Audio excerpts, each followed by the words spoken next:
I'm about to show you the worst baseball card ever made. Some of you already know which card this is going to be. And if you've never seen it before, take it in. You only see it for the first time once.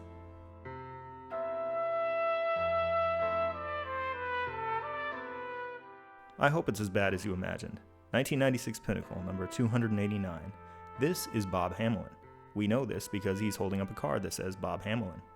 It's important to remember that Pinnacle actually emphasized photography when they produced this card set. They even brought on Christy Brinkley to take some of the photos. Here's Chipper Jones looking cool. Ryan Klesko got to bring a surfboard to the photo shoot. Carlos Baerga was... Point being, baseball cards around this time were all about attitude. So, what happened, Bob? How they came to choose this particular photo, no one can really agree. But it wasn't just this one. In seemingly every one of his baseball cards, Bob Hamelin absolutely refused to be cool. No matter how hard the card companies tried. They embossed his card with foil. Didn't work. They made a shiny special edition card. It had no effect. He still looked like a dad from 1976 who was trying to shoo a bird out of his garage. They cut out his likeness and teleported him into a brilliant refractive rainbow dimension. Nope. Well, maybe he'll look cool on the back of the card. No. He looks like a competitive putt-putt golfer. Bob Hamelin is not participating. Okay, well, let's try an action shot. Bob, where's your bat? Bob, you're making this very difficult. Applying any measure of coolness to Bob Hamelin was absolutely hopeless. It was like trying to hang your jacket on a waterfall. Nothing stuck. His energy was just too powerful. He was determined to remain himself, and there was nothing anyone could do about it. And he won. His mystique could not be defeated, mitigated, or ignored. I think part of that mystique comes from his name, Bob. This name is so generic and yet it's so rare. How can it be both? Well, let's take a little walk through history.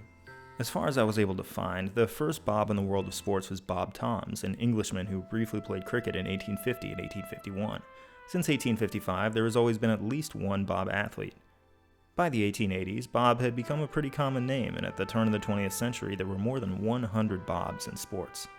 This number dipped during the Great War, after which the Bobs returned in even greater numbers. It dipped again in World War II, and then the Bobs rebounded stronger than ever before. For decades, there were consistently around 500 active athletes who shared the name Bob. It was one of the most common names an athlete could have. In fact, some of the greatest athletes of all time are named Bob. And then, they began to leave. I don't think anyone noticed at first. As I built this, I kept hoping against hope that they'd return in some way, but I knew better. They just kept leaving and leaving. By the time I was born, there were fewer than 300 Bobs. The total continued to diminish with ruthless consistency. Today, by my count, there are only 9 Bobs remaining in the world of sports, and many of those 9 are just barely hanging on. They're all going away.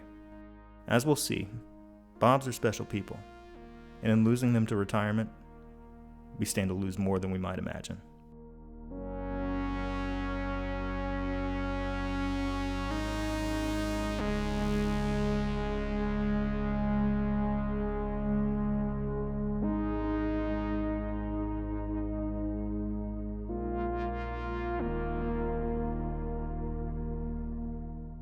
The explanation for this is an obvious one. It's not a sports issue.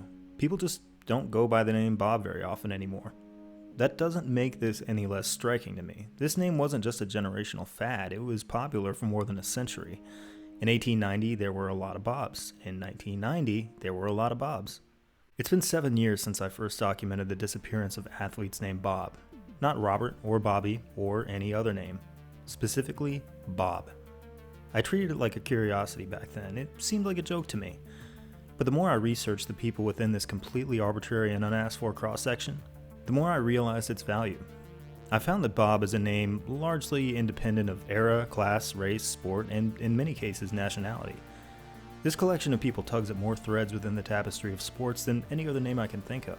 It's a surprisingly complete documentation of what it is meant to be an athlete. Additionally, the name itself is special. Unlike most common names, Bob is a name that's rarely given at birth. Usually the person is named something like Robert on their birth certificate. It's only after the person becomes a person that they assume the name Bob, usually affectionately give it to them by their parents or peers once they've gotten to know him. It's what's known as a hypocorism, a term of endearment. If someone is named Bob, it's a safe bet that someone out there really loves him.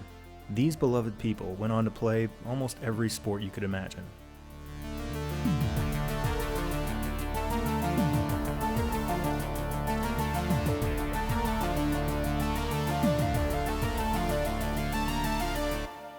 After scouring dozens of databases, I was able to find 11,612 athletes who went primarily by the name Bob.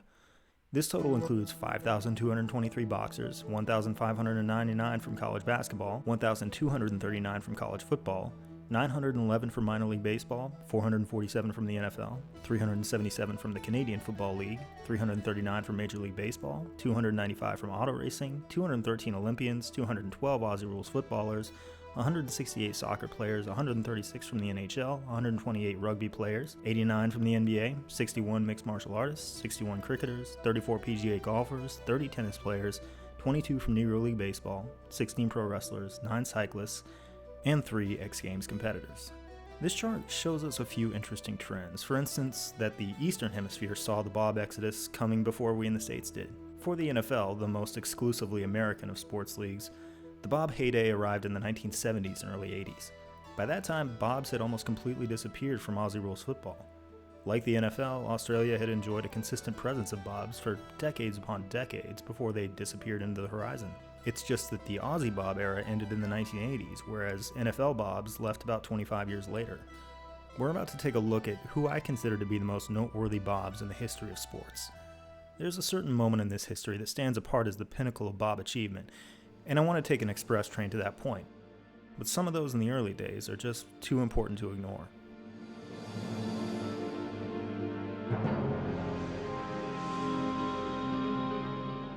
This is boxer Bob Fitzsimmons, still regarded today as one of the best strikers of all time.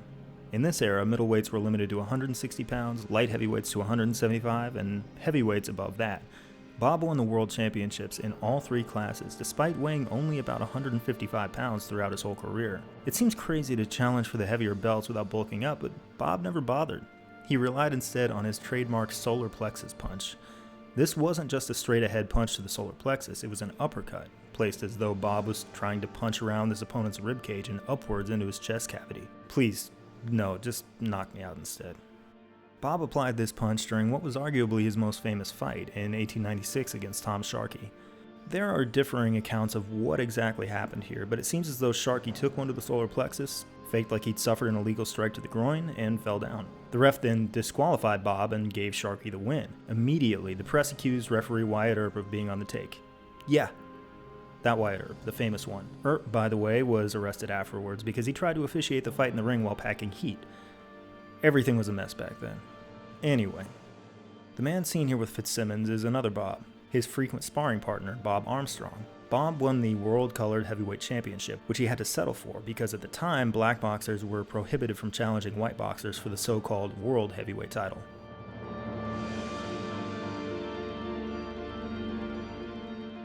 Armstrong emerged from the world of Battle Royal. Modern cultural artifacts, such as the WWE Royal Rumble, the film Battle Royale, and the game Fortnite, all trace their roots directly through this racist and exploitative promotion, in which up to 10 men were sent into a ring designed for 2 men, and expected to fight until one was left standing. It was essentially a farce. While a boxer in a conventional match would have plenty of room, a Battle Royal fighter would have barely any space to work. For the amusement of the crowd, they were often blindfolded or had a hand tied behind their back. These poorly paid fighters were almost always black, and the spectators were almost always white. But Armstrong eventually worked his way into legitimate fight cards, and in the end he would be regarded as one of the best boxers of his era. He retired at the relatively young age of 31, focusing instead on trading fighters such as Jack Johnson, who would soon become one of the most feared fighters in history. In 1907, most white heavyweights were too scared to fight Johnson. But there was one white boxer who refused to cower behind the color barrier. Our buddy Bob Fitzsimmons. Bob was much older now, a 43-year-old man taking on a legendary 29-year-old in his prime. On top of this, Johnson was 205 pounds while Bob still weighed in at his usual 155. The fight was nearly canceled when Bob stepped into the ring with a broken arm, which he'd sustained while training. But for reasons known only to him and God, he begged the crowd, insisting that he still wanted to take on Johnson. Fight watchers said there was absolutely no chance of Bob winning this fight. And they were absolutely right. There were hardly any blows landed in the match. Bob was unable to strike, and Johnson just didn't want to, seemingly because he felt bad about it. In the second round, Bob collided with Johnson, hit the mat, and didn't get back up. Bob Fitzsimmons was a hopelessly outmatched old man with a broken arm who gave everything he had left, which, after decades in the ring, was nothing at all. Bob Fitzsimmons and Bob Armstrong were legends in their time, but there were thousands more who got clobbered in total obscurity. As you can see here, boxing accounted for the vast majority of Bobs until the late 1940s, when sports like minor league baseball and college basketball arrived to pick up the slack. So many of these Bobs were average guys who stepped in a ring once or twice and never fought again. But as long as we're here, I thought it might be nice to recognize the most obscure Bob I found. A Bob who, were it not for you and I, might never be dwelled upon by a human being ever again.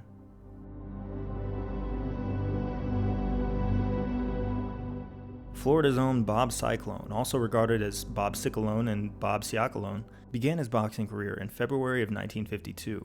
He lost on points to a boxer named John Chaney, rematched him a couple weeks later, and lost on points again. Bob returned in May to face Johnny Guevara and suffered a knockout. Just 2 days later, he gets another match against Guevara and gets dropped again. He eats another knockout punch less than a month later, and shortly thereafter, he steps back in the ring against Johnny Ketches, a local police officer. This was the last appearance of Ketch's two-fight career, although he'd engaged in an unsanctioned brawl with a fellow cop in which he busted his spine. Additionally, one time someone stole his pants and the newspaper wrote about it for some reason. But this is a story about Bob, and Bob quickly got his face busted up and then got knocked out for the 4th time in 2 months. After a subsequent loss on points to Don Fry, he takes a break for a couple months, comes back, and gets knocked out again. And that's it for Bob Cyclone. For a couple of months, and then he loses 5 more times, 4 of which are knockouts and 2 of which come on back-to-back nights. And then he was never seen again. His final record, 0 wins, 13 losses, 9 of them knockouts. Aside from a couple of passing mentions in newspapers that confirmed these clobberings, I was able to dig up absolutely nothing on Bob Cyclone, which is very unusual for a post-war fighter who made so many appearances. He left us nothing but this lonely little fight record, hidden deep within a boxing database. Through it, he tells us 2 things. First, that opponents absolutely painted the canvas with him. And second, that he came back, night after night, to face his certain annihilation again and again. And we will never know why. But he was a Bob. He played a note in this symphony. He mattered.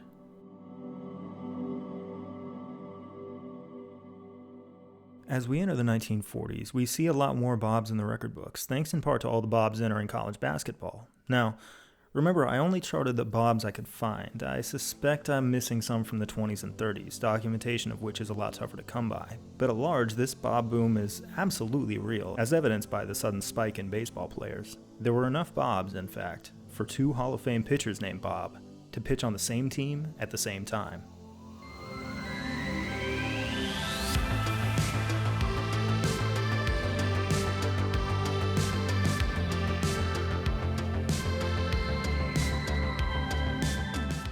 First, Bob Feller, whose generational talent was so apparent that he was rushed directly to Major League Baseball at age 17 without playing a single game in the minor leagues. To this day, he's only the 3rd player since the turn of the 20th century to pitch a complete game as a legal minor. The difference between Bob and the other 2 is that he threw 5 of them. Bob Feller could throw a baseball faster than almost any other human being who has ever lived, before or since. According to eFastball.com, his 1946 fastball, which at the time is clocked at about 98 miles per hour, was actually 107.6 using updated methodology. By this same methodology, only Nolan Ryan, who once threw an estimated 108.1, has surpassed him. Today, pitchers benefit from a much lighter workload, advanced medical science, and intense training regimens, and yet none of them can come close to the estimated 107.6 thrown by Bob Feller, who, at 6 feet flat and 185 pounds, was considerably smaller than most of today's hardest throwing pitchers. It's so startling that you would be right to question the accuracy of this estimate. I can counter with 2 things. First, the estimate is derived from a measurement taken with a chronograph, which is actually claimed to be more accurate than modern radar guns, which we only use now because they're more practical. And second, like any good scientist, they also used an alternate method to measure the speed of his fastball. You're about to see what this method is. Any guesses? What do you think it is? Was it that? Yep. They raced Bob Feller's fastball with a motorcycle, which was both the best and stupidest idea they could have possibly had. Bob has 3 huge disadvantages here. First, he's throwing in a dress shirt and a necktie. Second, he isn't throwing from a mound like he's used to doing. Third, this helpful police officer ripping asphalt at 86 miles per hour actually gets a head start on Feller, who was expected to time his release perfectly with the passing of the motorcycle. And despite all that, Feller's fastball still clearly wins this race. What did we learn? Absolutely nothing. Less than nothing. That's just the way I like it. The origins of Bob Feller and Bob Lemon couldn't have been any more different.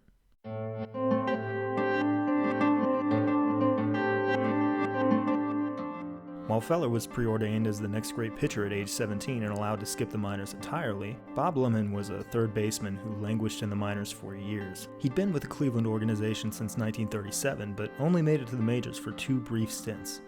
By the end of 1942, he had just 1 hit in 9 career at-bats. And then, like Bob Feller, Bob Lemon went off to war. Feller, a nationwide celebrity, got plenty of photos taken of him. Lemon, some guy, did not. When Lemon returned 4 years later, he was finally given a more permanent roster spot. And he was awful. With his pro baseball career nearly a decade old, he still just could not hit. As of May 9, 1946, his career major league batting average was .153. For context, the batting average of the average player during Bob's career was .259. His hitting was abysmal, and he was 25 years old at this point. So how could this guy possibly end up in the Hall of Fame? Well, something entirely unexpected happened. A couple of opposing players, specifically the Yankees' Bill Dickey and Boston's Johnny Pesky, approached Bob's manager, Lou Boudreau. They'd played some baseball with Bob during their years in the Navy, and turns out he tried pitching a few times. They were so impressed with what they saw out of him that they thought Bob should pitch instead. Let's back up and review the entirety of Lemon's pitching experience at this point. He'd pitched a few times at the high school level, but almost always played shortstop. He'd made exactly 2 emergency relief appearances in the minors, the last of which was kind of a disaster in which he walked 3 men. And on naval bases, he pitched a few times, but the talent level was probably pretty uneven. Some genuinely good players and some regular guys. And they think this guy should pitch in the majors. I've already spoiled the ending. Bob ends up in the Hall of Fame, so let's compare him with other Hall of Famers. This is every starting pitcher in the Hall of Fame, arranged by how many professional innings as a pitcher they had under their belt prior to age 25. Most of these guys were already logging innings and getting valuable experience by the time they were 18 or 19. Now, Eddie Plank, who never played in the minors or the majors until he was 25, is a notable exception, but he did spend years pitching in college. The rest of these great pitchers spent hundreds and hundreds of innings improving their craft in their early years. Most pitched well over 1,000. Bob Lemon, of course, had 2. So little experience that it's barely visible on this chart. It wasn't all that weird for Boudreau to try out Bob as a pitcher, but what's really weird is that he didn't even send him down to the minors to learn how to pitch. He immediately sent Bob out there to figure it out on a major league level. Let's dwell on that for another minute. Bob Lemon was learning how to pitch while being a pitcher in Major League Baseball. This is like entering the Tour de France because you want to learn how to ride a bike. But he was awesome.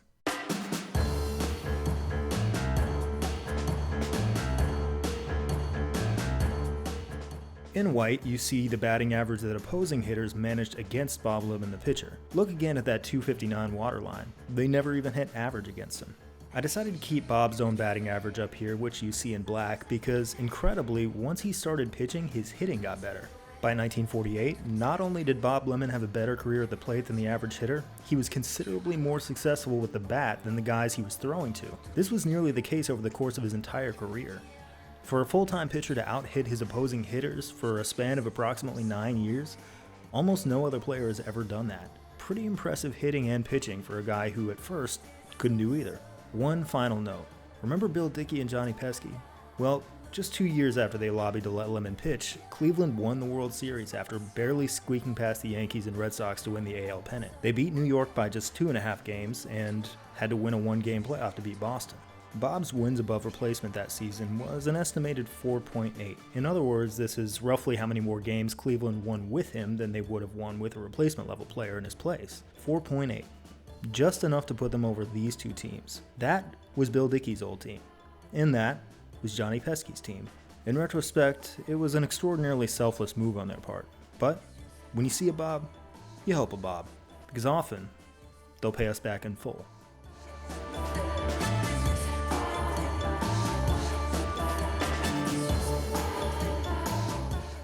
Basketball might be the greatest sport in existence, but it wasn't always that way. Unlike baseball, which has remained mostly the same in appearance since the 1940s, basketball is a total reinvention of what it used to be. Let's revisit a play from a 1930s high school basketball game.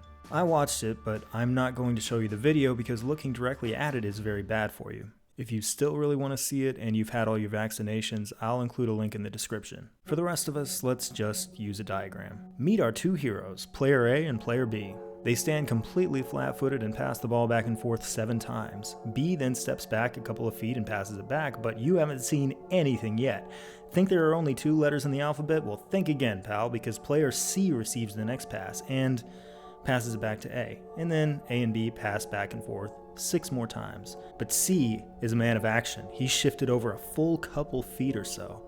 When the ball comes back to him, he tosses to B, who, for the first time, dribbles so he can move while possessing the basketball.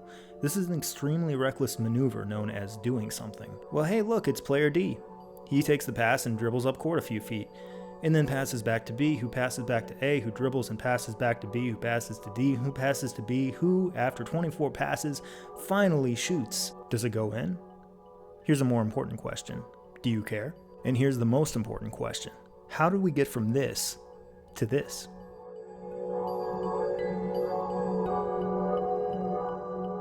About 60 years later, Allen Iverson stared down the exact same problem they did and immediately chopped it down like it was nothing. He was one of the greatest inventors in basketball history, but no one man can transform something so awful into something so great all by himself. It took decades upon decades of tireless effort from countless inventive people, and one of the most important inventors in the early days was Bob Cousy. Bob excelled at the fast break. He would push his Celtics to score before the opposing defense could even get set. Here, rather than dribbling up court, he chucks it all the way down the floor to a waiting teammate. But often, Bob didn't pass to his teammates, he passed to where he knew they were going to be. His Hall of Fame teammate, Bill Russell, isn't here yet, but Bob puts it in the mail and Bill is there to pick it up. Bob loved to show off. Often he would use his flash to actually accomplish something, like this no-look pass to Sam Jones. In this position, Bob stands between Sam and the defenders, giving Sam an open look. And sometimes it accomplished nothing, like when he goes behind his back here. But it was fun. If 1950s Bob Cousy took a time machine to play in today's NBA, he wouldn't stand a chance, which is actually a credit to him. Basketball is the beautiful game it is today because of people like Bob, who took this wretched sport and dragged it kicking and screaming into the light, 1 inch at a time. Now, Bob's NBA career came and went well before I was born, but he did perform one considerable feat in my time. In the 1994 film Blue Chips, Cousy played a director of an athletic program, and in one scene he shoots free throws while he talks to his coach, played by Nick Nolte. At this point, Cousy is 65 years old, shooting in dress shoes, a button-up shirt, and a tie. Why are Bobs always doing this? Anyway, you can't really script making a shot, but maybe Bob can get one in and make it look good. Hey, there we go. And there's 2 in a row. This is slightly impressive. In the 2017-2018 NBA season, whenever a player got exactly 2 free throw attempts in a game, they hit both of them only about half the time. 3 in a row. Same conditions, less than half of players could make all 3. There's 4 in a row. 5 in a row. This line from Nick Nolte is not scripted. Don't you ever miss? There's 7 in a row. Uh-oh. An off-camera bucket? Sounds like a swish, but they could have piped in that audio. If you would like to debate this further, please join your local chapter of the Bob Cousy Blue Chips Free Throws Truther Association. If your community doesn't have one, start one. 9 in a row. Just for fun, Cousy puts up number 10 with his left hand, almost daring it not to go in. It goes in. Only 14.9% of modern NBA players who got 10 free throw attempts in a game were able to knock down all 10. The free throw is the one element of basketball that has been preserved in amber since Cousy's time. Nothing about it has changed, and decades after his retirement, it's the one he could still dominate.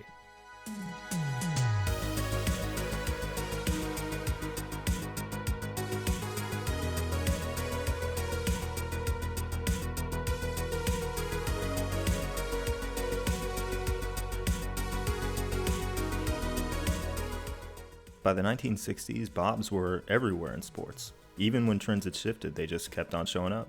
As soon as boxing became less popular, they arrived in huge numbers to minor league baseball, and once that surge ended, they simply moved on to college football.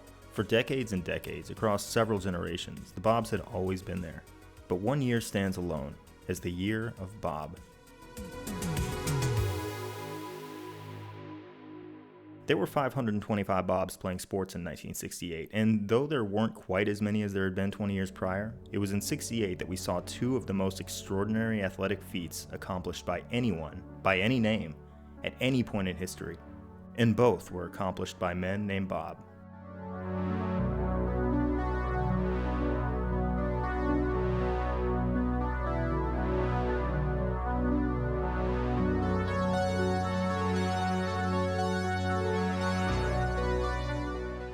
We could spend hours talking about Bob Gibson, a man who, by all rights, never should have made it here. He did, because at every turn, he demanded it. Pack Robert Gibson was born in 1935. Unlike most, he chose the hypercharism Bob himself by taking his middle name and shortening it. As a child, he grew up in extreme poverty and suffered from rickets, asthma attacks, and a bout with pneumonia. He also developed a heart murmur that nearly prevented him from playing sports at all. Entering high school, he stood only 4'10", but by graduation he had transformed into a phenomenal athlete. He set at least one local record in track and field, but his main pursuits were basketball and baseball. Throughout most of his high school career, he was barred from baseball because the coach refused to let black players on the team. So, Bob turned his attention to basketball. He was a star on his high school team and wanted to play college ball at Indiana. When he applied, they told him explicitly that they did not want him solely because he was black. Bob ended up accepting a scholarship from Creighton instead. Once he was eligible to play, he immediately established himself as the team's star, leading in both points and rebounds. And while at Creighton, he also played baseball, the sport his high school coach refused to let him play. In April, he played what might be the best 6 innings of college baseball of all time, maintaining a no-hitter while also adding 4 hits from the plate. Why they pulled him, we'll probably never know. But it was clear that Gibson could do everything. Baseball scouts wanted him, so did the Lakers, and so did the Harlem Globetrotters. Bob didn't want to have to choose between baseball and basketball, so at first, he didn't. Just a few years prior, he was an impoverished, undersized kid whose health prevented him from playing sports at all. Now, he was going to play for the Globetrotters and pitch in the St. Louis Cardinals minor league system at the same time. After a few months with the Globetrotters, Bob got sick of all the traveling and clowning around, so he focused on baseball, ending one of the most unlikely two-sport careers ever.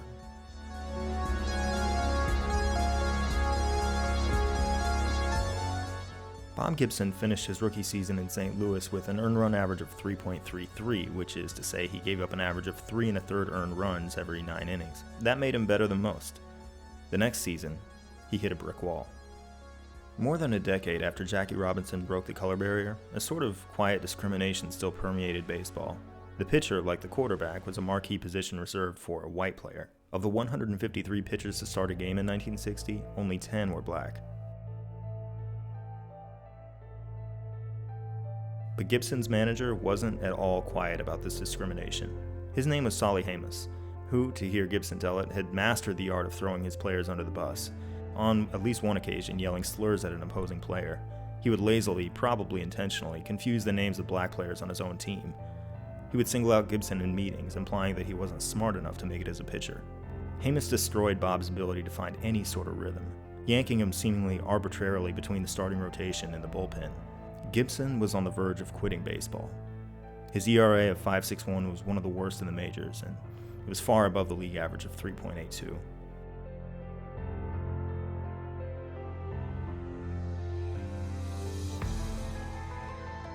But midway through the next season, Hamas was fired and replaced by new manager Johnny Keane, who actually respected Gibson as a player and as a person.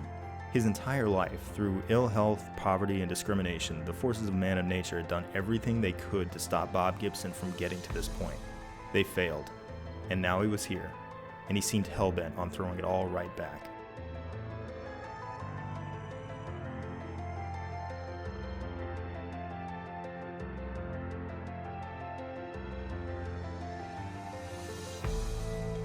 On paper, he was terrific. His ERA stood among the best year in and year out. He helped lead the Cardinals to 2 World Series championships and was voted an All-Star on a regular basis. But he was most famous as an intimidator. It's not really about the number of batters he hit. A lot of batters, sure, but nowhere even close to a record number. It was that if Bob hit you with a pitch, it was almost certainly on purpose. He seemed to regard the strike zone as his territory, and if you as a batter crowded in on it or otherwise challenged his sovereignty, he would scramble the jets. Or he'd hit you for pettier reasons. Maybe, as Hank Aaron famously said, he'd hit you because you showboated against him or foolishly tried to say hello to him. What a lot of us tend to miss, I think, is that Gibson didn't do this just because he was mad. These were calculated, as he notes in a 2009 interview. If there's a guy that does not like to be knocked down, and I know he doesn't like to be knocked down, I'll knock him down. For him, intimidation wasn't an expression of anger, but a useful instrument. Gibson's teammates loved him. To this day, other players talk about how much they love him. In interviews, he's a funny guy. I once saw Don Newcomb pitch both ends of a doubleheader at Ebbets Field. Did you ever do that? No, that's dumb. But he was happy to be perceived as vindictive and psychotic to his opponents and collect the advantage that gave him. His delivery didn't hurt either. On the mound, he looked unlike any other pitcher I've ever seen. It's as though he threw the ball with such intensity that his own body got taken along for the ride. They captured his iconic follow-through in a sculpture outside Busch Stadium, and I can't help but look at it without thinking, why doesn't it fall over? Why didn't he fall over? It took its toll. In one of his books, Gibson explains that he'd drag his toe against the ground each time, and his foot would be bloody by the end of the game. He'd do this in part to manipulate the dirt on the mound and make life slightly tougher for the opposing pitcher.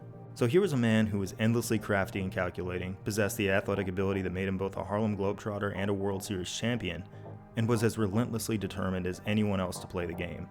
Without question, he remains one of America's all-time greatest athletes.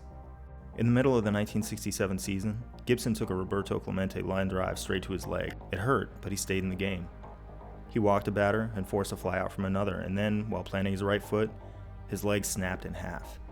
But he returned to the mound less than 2 months later and was available to pitch in the World Series. This is every World Series pitching performance within the integration era, a total of 1,245. Some pitchers finished the series with an ERA well above 10, but we'll keep the focus down here. Gibson finished the 67 series with an ERA of exactly 1 over 27 innings pitched. 3 complete games, in games 1, 4, and 7, the last of which won the Cardinals another World Series. In 2018, no pitcher finished 3 complete games across the entire regular season. Gibson did it in a span of 8 days. He'd done this before in the 64 series, and he'd do it again in the 68 series. There was no one like him.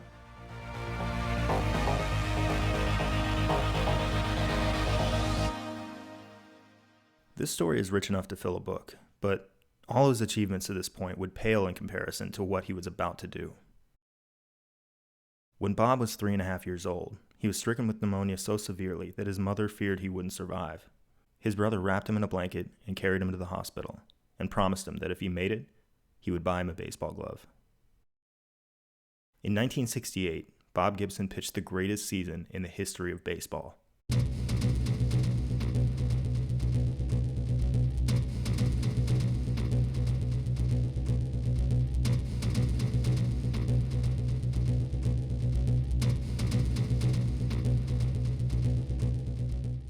This is a plot of every season in which a pitcher finished with an ERA below 1.5. It happened a handful of times in the 1870s and 80s when organized ball was still in its infancy, and kind of often between 1900 and 1920.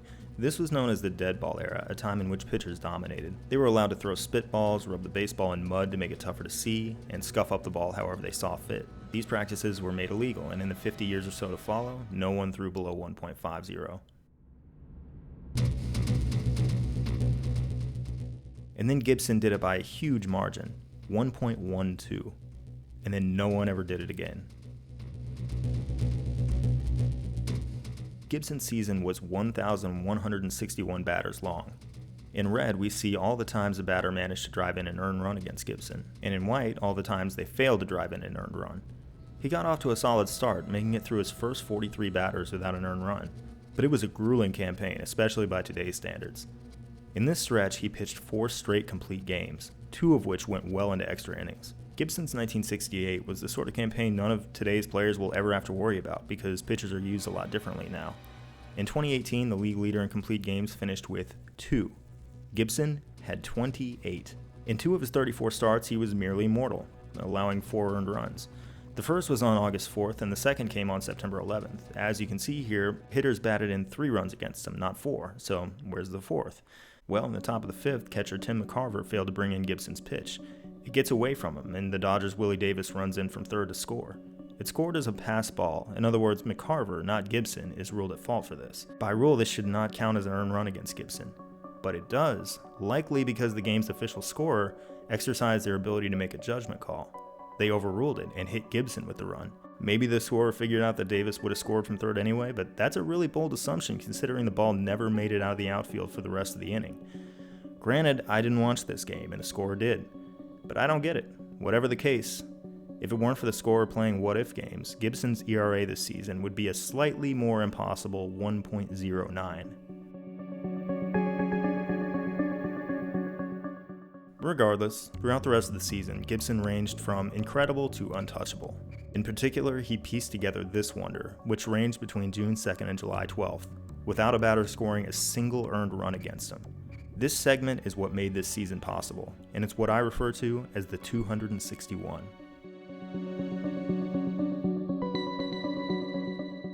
The red lights you see indicate whether he let men on first, second, and/or third. As you can see, they rarely made it past first, let alone to third. To prevent 261 consecutive batters from driving in a run, you can't just rely on facing a couple of weak-hitting teams or a few players who woke up on the wrong side of the bed. You have to run the gauntlet of the National League. By the time it was all over, Gibson had faced nearly every single member of the NL All-Star team several times over, and he pitched to nearly every position player who received an MVP vote that season. Granted, he did not have to pitch to the actual MVP that season, who was Bob Gibson. In 49 plate appearances against Gibson, these men had managed just 8 singles and a walk. The best of the best hit 167 against him in this span, same as their slugging percentage, with an on-base percentage of 184. From the batter's perspective, these numbers are absolutely miserable. Which is not to say that he never got into trouble in this stretch. As you can see, he had to deal with some runners in scoring position. He just engineered his way out of trouble every single time. At one point, the Giants loaded the bases against him. With no room for error, Gibson gathered himself and struck out the next 3 batters in a row. I think he was annoyed with having to do this because he turned around and completely shut down 24 of the next 25 batters, giving up 1 walk and nothing else. I've had to be careful with my vocabulary here because Gibson did give up 1 earned run in this stretch, it just wasn't to a batter. On July 1st, he was facing the Dodgers' Ron Fairly with a man on third. The ball slipped out of his hand, hit the dirt, and his catcher couldn't quite haul it in. It was ruled a wild pitch, the runner scored, and Gibson was hit with the run. The catcher said the ball was wet from landing on the grass moments prior. Gibson joked that it was the catcher's fault, before quickly clarifying that he himself was to blame. Decades later, he wrote that he thought it actually was the catcher's fault, so not really sure how much of a joke that was. Regardless, the batter had nothing to do with that wild pitch, so we can say that no batter in this span beat him. In fact, across all of 1968, Gibson reduced the batters in the National League to shadows of themselves. On-base plus slugging percentage, or OPS, is perhaps the most handy measure of a hitter's performance. Combined, the 1968 National League managed an OPS of .469 against Bob Gibson, which is very, very bad. I thought it would be interesting to find a player to serve as a comparison, so I looked up the OPS of every player in the integration era with at least 1,161 plate appearances, the same number as those against Bob Gibson. Of course, .469 is miles away from guys like Ted Williams and Barry Bonds, who are all well above 1,000. To find a hitter like this, we have to reach far back into the record books and look up more than 2,000 players until we get to nothing. None of these players had an OPS of worse than 500.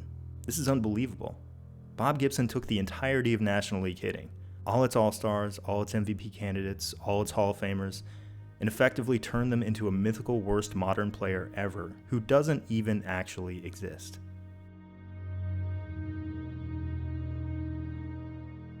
But back to Gibson's ERA of 1.12 for a moment, because that's the number he's most famous for. The closer your ERA gets to 0, the tougher it is, mathematically speaking, to cut it down further. A complete game shutout just doesn't cut into an ERA around 1 as much as it would into an ERA around 3. By the time he was in the back half of the season, he was fighting for a few hundredths at a time. On September 2nd, he pitched a 10-inning shutout, which for ERA purposes is just about the best game you can imagine, and his ERA dropped from 1.03 to 0.99, just 4 hundredths. The last few starts were unbelievably tense as Gibson dialed just barely up and down, as though he was trying to open a safe. In his final start, he managed a complete game shutout to engineer his ERA down from 1.16 to a final 1.12. The difference seems microscopic, but you ever did that thing as a kid where you listen to music on your headphones and it's not loud enough and you keep turning it up and then realize the music's actually coming out of the speakers and you've woken up everyone in the house? Well,